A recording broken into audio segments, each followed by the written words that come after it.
Hey everybody, welcome back to Double D Vintage Baseball Cards. My name is Dylan. I'm going old school. I'm going to take you guys on a deep dive into my collection, into how I store my collection, how I enjoy my collection, how I display my collection.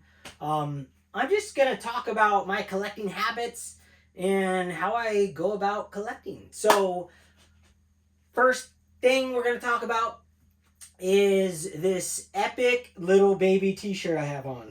My sister got me a shirt for my birthday, 44th birthday, E.T., because I'm obsessed. Me and my sister were obsessed with E.T. when we were kids, but we were scared to death of E.T. I would have nightmares for decades about E.T. Hiding under a blanket with my sister, that was my nightmare, and they had holes in the blanket, one of those like crocheted ones.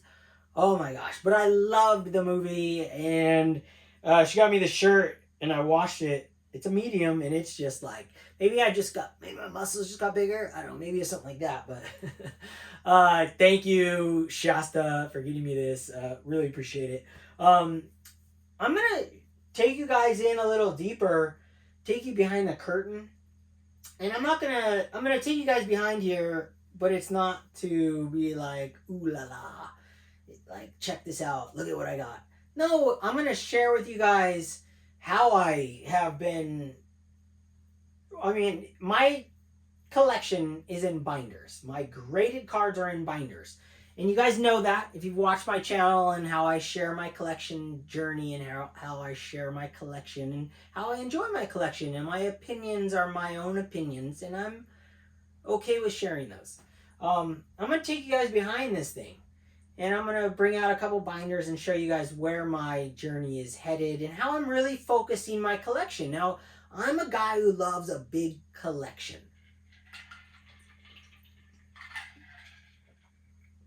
And I don't think you need a lot of room to have a big collection. That's where I think people are really wrong about, like, you need so much room to have a big collection. No, you do not. Now, a big collection doesn't mean the junk wax era collectors that you see on, Chasing Cardboards, where they have 200 million cards in boxes stacked up from the junk wax era. No, that's not how I collect cards. That's never been how I collected cards. Maybe when I was younger, maybe in the 2000s when I was opening packs, but I wasn't collecting those cards. How I've always collected cards have been my graded vintage cards. And then I turned into a modern collector over the last 2 years or so. But I've always displayed my collection. Every home I've ever been in, every home I've ever owned, I've had a display. And displays don't take up a lot of room. They take up no space. This is a door that slides and folds into itself and goes behind into the dark. This is a door. So you can have a giant collection and enjoy all of the cards. I can display, you guys aren't seeing the whole other display over here. I can display like 550 graded cards on my walls. That's a big collection. I don't need boxes of storage to have my collection. I don't need 10 rooms. You only need some wall space. Everyone has wall space. That's how I do my collection. So I figure I can take you behind the curtain, Wizard of Oz style right now. I can store in my binders roughly up to 2,000 slabs in my binders. This is how I do my binders. This is how I've always done my binders. And I've done graded binders for a long time. I don't use the custom graded card binder sheets. I use the 5 1/4 by 3.5 Ultra Pros or PW, PCW, whatever, PCE, whatever those ones are. All the same size. I use them for everything. When you look at my collection, make sure I'm filming, and let me make sure you guys can see that. When you see my collection over here, my wife is just amazing. So it used to just be sticky notes. Everything was sticky notes. Every binder was sticky notes. But now it's turning into a whole nother level because my wife said she's sick of looking at the sticky notes, and she's like, why don't you organize them properly? Like, I mean, not organize it. That's the wrong word because I've always been organized. Why don't you let me make you some labels? And I was like, fantastic. That's insane. Let's do that. So I have roughly 40 albums. These are my graded card albums. So you can pull out any one of these. Each one of these represents a piece of my collection. So when I say I'm going after like Mickey Mantle modern cards, I'm going after the Mickey Mantle 2000s when they had the license and they printed Mickey Mantle on card number 7 in Topps. And I just found out that they retired, Topps literally retired Mickey Mantle's card number 7, literally the number 7 from their sets for a long period of time because of Mickey Mantle. I'm going to go into more detail when I share cards up close about the Mickey Mantle situation in Topps.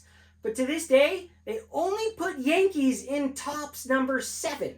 And for years, they didn't even have a number 7. They literally retired it from their system. Topps did not create a number 7, like hotels that don't have floor number 13. They just disregarded it. I collect those Mickey Mantles. This is an album, and this is how I store them. And they're all hanging in here. So my wife makes these epic labels. This did have Judge in there too, but it grew, so I put this over it. It grew, so Judge got his own. So this is how I do it. In each collection, so everyone thinks having a big collection is really hard to organize and hard to keep situated and hard to understand. No, it is not. Every card that comes in, it's not like you're buying a card every day, right? You're not going crazy buying graded cards every day. You would run out of money. So as you get them, they go into my system. I scan them, I enter them, I put all this information in my Excel spreadsheet. And then each of the Excel spreadsheets has now I've had this in the past, but now they have a new number on the actual binder box. So Mickey Mantle box. Oops, sorry, just kicked the camera. Has number 8. All right, so I can go in my Excel spreadsheet and I can organize by albums, and I can look and see what is in each of these albums. All I have to do is go into the column where I put the number next to, say,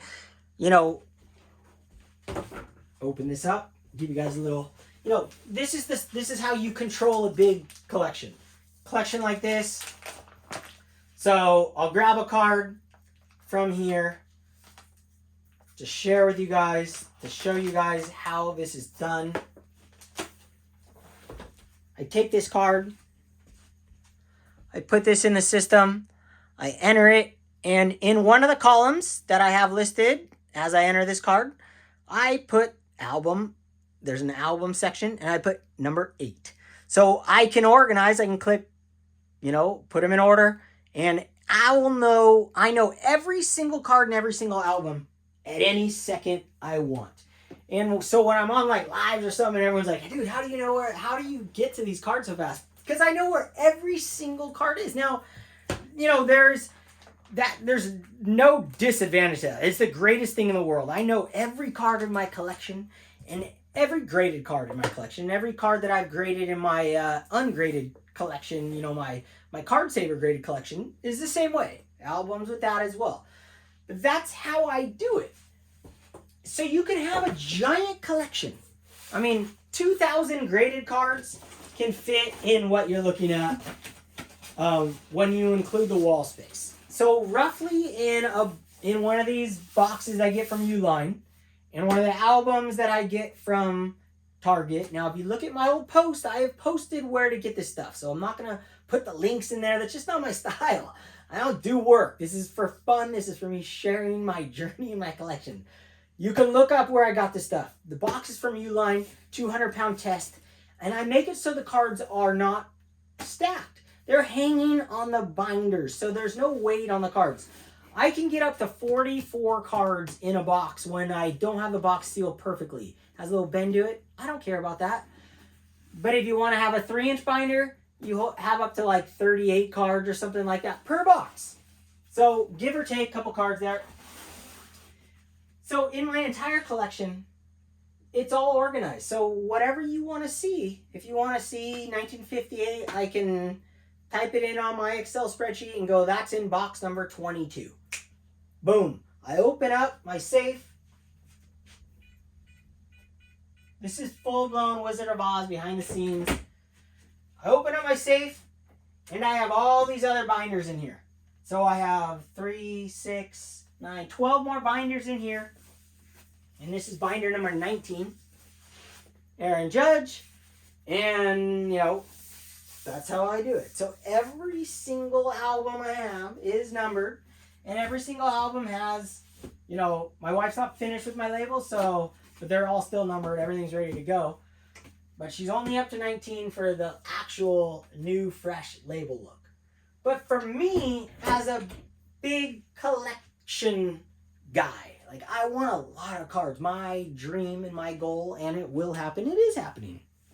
It has happened, is to have a room that is 100% surrounded by baseball cards, floor to ceiling. Now I have that right here. I have it over there.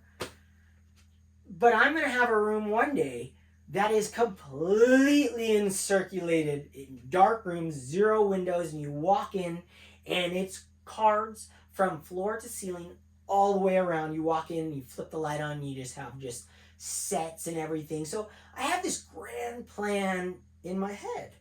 And that's where I'm taking my collection journey.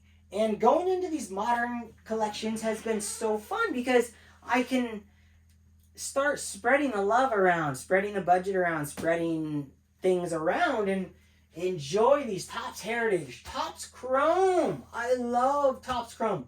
Topps Chrome Gilded. This is the Gilded. I have 2022, 2023 in here. I'm going to buy 4 cards from 2024. I am limiting myself per year to 4 cards. 1 binder page. Now, I didn't in the beginning, but I'm also selling off doubles that I had. 2 different parallels. I don't need 2 different parallels of each guy, just 1. So I am producing some money there, selling the ones that I had. So it's fun for me to maintain my collection. In Bowman Chrome, Topps Finest, and then I've got Hideki, all my Japanese cards. I got Mbappe. I got Duke's cards in here, Duke Hanamoku, Kelly Slater, surfing cards, Mickey Mantle. And then you look below here, I've got my Turn Back the Clock. I have my Angels. This is all just random Angels binders, Angels cards, Angels let's just take a gander. This is my Angels album. It can grow too. I have a lot of room in this. Angels album right here. First page. I think I got one from Doug in here. Look at that. Wally Joyner. This is from Decon, Doug, DK Cardboards. Freaking sick. Beckett, Wally Joyner Beckett. I got these, I'll put anything in these binders. It doesn't matter because they're all floating. So none of this is weighing on itself. I got a set of those Smokey the Bear cards. And then I've been gifted a bunch of, regular base cards. And I can put anything I want in here. And then, I have Mike Trout binder in there. But any excess goes in here. I know where every single card is. All I have to do, go in my spreadsheet, click a button. Oh, it's in binder number 6. Boom. That's how I want my collection. I want my collection organized and precise. And it's always been that way. My wife's got me even more organized. She's so intense with organization. And she's really inspired me to do everything. Even more proper than it was. She's gone, I used to have, I always had a spreadsheet, but I used to have my collection just when I moved to over here, I had my displays, but they were just the removable displays. You could put anywhere. I put them in closets. I put them in pantries, everywhere over the years. till here is when I started building custom stuff.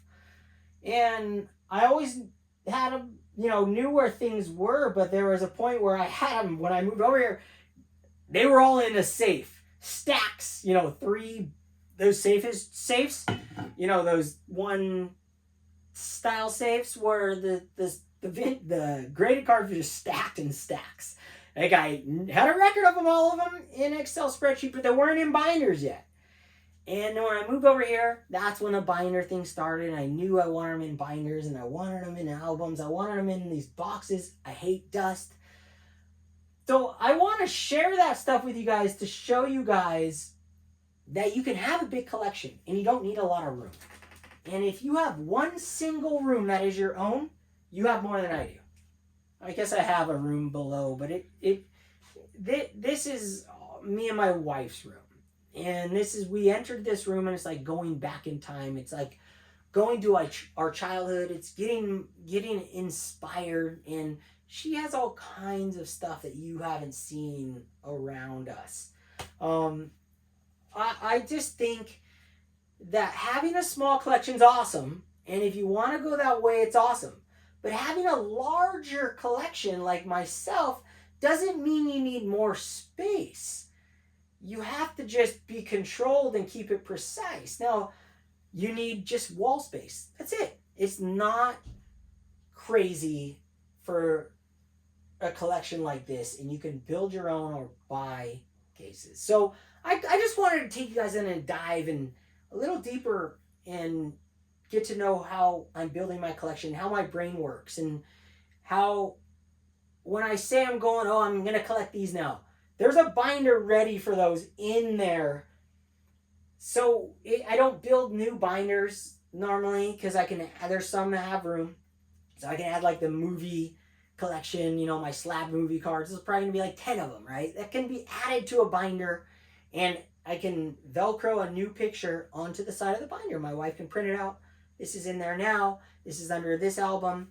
I have a lot of room. I probably have 1,300 graded cards, and I have room for 2,000. So I have a lot of room to go with my collection. So everyone who thinks if you have a big collection, it's like, how do you stay focused? You don't need to stay focused. You can go down all these different rabbit holes, and like collecting centered vintage, it's like, it almost sucks sometimes. It sucks. It's super hard. It's super gnarly. You're spending hours and hours looking at cards. When the card arrives and it's on your wall and you're looking at it, it's the greatest feeling, and the card itself looks better than I ever dreamed of any of my cards looking like. Better than my 7s and 8s I had. Better than anything I ever imagined. Every card is like perfect. But trying to find that one card, hunting, I've said it before, isn't my favorite thing to do. If I could snap my finger and have each card that I actually want in the eye appeal I want, man, I would do it. And if I had the money, I would buy it. It wouldn't even be a question. The hunt it's not my favorite thing in the world. Yeah, I like to go on eBay. It's cool. But I would rather go surfing. I'd rather do a project and be productive. I do that stuff because if I don't, it's like, you're not going to find the card. You have to put the work in to get what you want in life. And that's how it is. You can't get the best wave of your life if you're not going out and surfing. You can't buy the house of your dreams if you're not going out looking for homes and have the job and make the money and do the work to achieve that. So same thing in the collection aspect. Like, I don't care for the hunt because I'm hunting online. It's fun, but it takes up valuable like human time with my friends and family and my surfing and projects. I know it's fun, but I always just stress the fact that the hunt's not the thing that I love. No, because if I had card shows, man, I probably would never buy a card show. I'd never buy a card online again. I'd just go to card shows. That's like going to Disneyland. But for me, curating my collection and turning it into what I have here and how I'm approaching it, I can have a million different collections and form new ones daily, as long as it stays within my 2,000. And I can sell cards along the way. My eye appeal, the cards that I've purchased over the last couple of years, I'm still selling some that just don't hit the eye the way I want it to hit. So I'll sell the vintage one, and I'll find another one. Some of the modern stuff, I was buying some rainbows of cards that I don't need rainbows of. I only need rainbows of certain cards. Only want rainbows of certain cards. I don't need anything. I want, I want to collect. I want to enjoy those ones. But so as I go, I can sell things that don't. I don't like to say don't fit my eye anymore because I love all cards, but I have another way to put that money towards a better use. And I'm trying to stay within my cards to make that happen now because, like I said, over the last couple of years, I've been able to sell so many of my 7s and 8s and acquire so many lower grades, like way more cards. I started with like 900 or 1,000, and now I have 1,300 cards in my collection because I had the higher grades and I was able to sell them and get bigger cards and go into better looking cards. So that's what I got for you guys today. I just wanted to take you guys a little deeper dive into my collection. Hope you guys enjoyed seeing it. I enjoyed talking about it, and hope you guys are inspired by people sharing their collections and all videos, all baseball card content. Just listen to it if you enjoy it, have fun with it. But make sure you run those topics and those thoughts and those suggestions around in your own head because no one knows who's right on the way to collect. Only you know your collection and how it makes you feel, and the right way is how it makes you feel. So with that said, be inspired, don't be influenced. Shaka.